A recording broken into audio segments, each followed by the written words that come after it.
Dans un instant, dans cette édition Entrée dans la danse à Lyon, dans le métro, les usagers étaient invités à des ateliers pour apprendre à danser la salsa ou la zumba.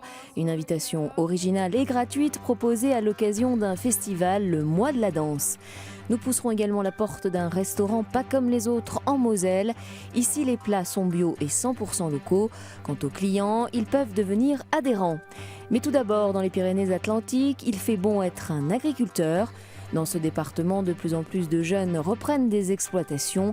119 projets ont été enregistrés cette année au Pays Basque. Un retour à la normale après une baisse en 2015. Depuis tout petit, j'avais que la ferme et je sais que j'étais destiné à ce métier-là.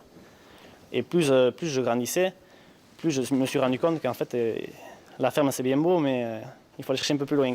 Hervé Bersaitz a repris l'an dernier l'exploitation familiale à Loïtsun près de Saint-Palais, 380 brebis laitières. Une reprise qui confirme à 25 ans sa volonté de vivre de la ferme. Comme lui, ils sont 119 dans les Pyrénées-Atlantiques. Iban en fait partie, à Bussunaritz, avec brebis et vaches laitières. Ce dernier est chargé de développer une dynamique de transmission à la Chambre d'agriculture. Et 119 jeunes agriculteurs installés, c'est plus du double de la moyenne des autres départements français. Mon souhait ultime serait un départ à la retraite, une installation. Et on n'y est pas encore. La force de notre département, c'est la diversité de production qu'on peut avoir. Comme Iban, donc ici, qui élève ovins et bovins à la fois, Hervé, notre premier jeune rencontré, s'est lancé aussi en plus de brebis laitières dans la filière canard et a même l'intention de tenter une troisième production. J'ai eu cette envie-là donc, de développer un atelier pour Basque. Ce qui va me faire un complément.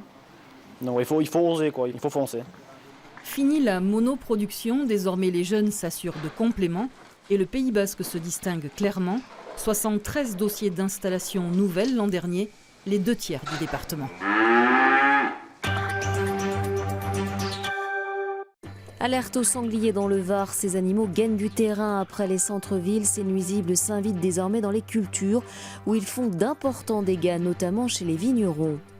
Regardez des traces sangliers, ils viennent de plus en plus nombreux, ils sont dans nos vignes, ils sont dans nos cultures, ils se rapprochent de plus en plus des maisons, ils sont partout. Après une longue période de sécheresse, à défaut de trouver leur nourriture dans les bois, poussés par l'instinct de survie, les sangliers n'hésitent plus à venir se nourrir dans les zones cultivées par l'homme. Les plus téméraires d'entre eux s'aventurent même en plein cœur des villes. Dans le Var, la population est estimée à plus de 50 000 têtes, beaucoup trop selon certains vignerons, particulièrement touchés par cette invasion. Aujourd'hui, c'est toute l'année. Autrefois, c'était pendant les périodes de sécheresse. Ici, on ne peut pas dire qu'on est en période de sécheresse. Et vous voyez quand même que les dégâts dans les vignes sont là, que les dégâts sur la restangue sont là. Pour diminuer cette surpopulation, le sanglier a été classé nuisible depuis une dizaine d'années par le préfet du Var. Un classement qui a permis aux chasseurs d'élargir leur période de chasse, qui est depuis autorisée 10 mois sur 12. Les chasseurs ont réagi, puisque certaines sociétés de chasse ont triplé, voire quadruplé leur tableau. Donc on voit bien que la pression de chasse, elle existe et elle est performante. 23 000 sangliers auraient, selon la Fédération des chasseurs, été prélevés cette année. Un tableau de chasse impressionnant, mais insuffisant pour réguler une population qui ne fait qu'augmenter. Il ouvrira ses portes lundi prochain en Moselle. Fauve, un café-restaurant éco-citoyen où on mange bio, le tout à des prix abordables. L'objectif est de faire vivre une communauté autour de ce restaurant par le biais notamment d'ateliers de cuisine. C'est une course contre la montre. Il ne reste qu'une poignée de jours avant l'ouverture. Alors tout le monde s'y met pour que Fauve ouvre dans les temps. Un café-restaurant pas comme les autres, on y trouvera une cuisine locale et bio, mais surtout les clients pourront devenir adhérents et participer à de nombreux événements.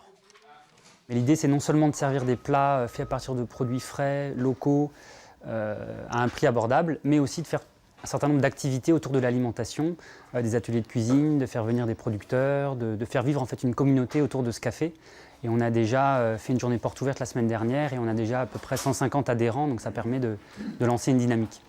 Un café citoyen, le tout implanté dans un bâtiment en ossature bois. Côté cuisine, le fondateur s'est appuyé sur un chef adepte de plats simples et peu coûteux. Il sera entouré de 4 cuisiniers, des employés en insertion professionnelle au parcours différent, mais novices, dans le monde de la restauration. Je préfère des gens qui sont extérieurs au milieu là, mais qui sont volontaires, plutôt que des gens qui ont déjà des acquis. Et les personnes là, elles arrivent à s'envoler toutes seules.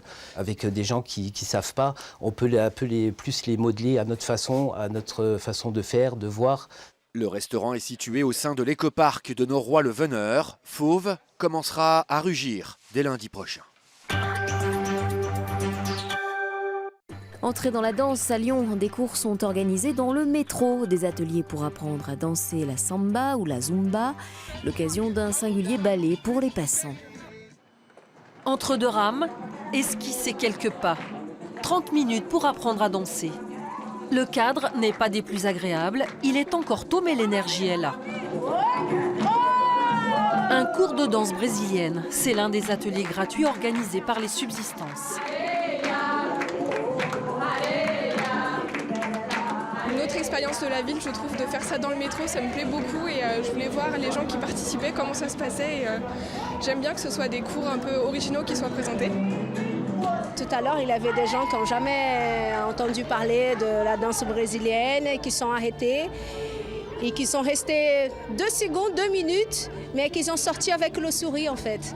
Donc le fait qu'ils sont sortis avec le sourire, pour moi, ça c'est déjà un pari gagné. Singulier ballet à la station Bellecour.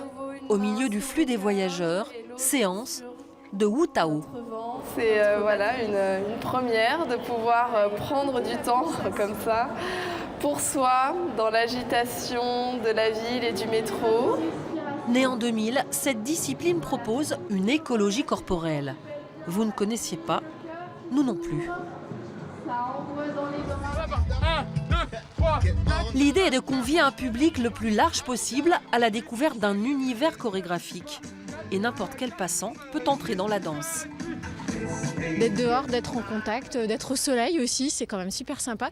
Et de partager ça avec des gens qu'on connaît ni en blanc ni en noir, mais on a au moins ça en commun, c'est qu'on a envie de danser.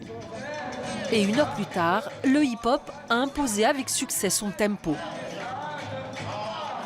C'est super parce que ça rassemble et j'adore. Voilà, dans le métro, là où c'est un endroit pas sécurité, et ben là ça rassemble et je trouve ça génial. Avis aux amateurs, les prochains cours de danse minute auront lieu aux Subsistances les dimanches 5 et 12 février.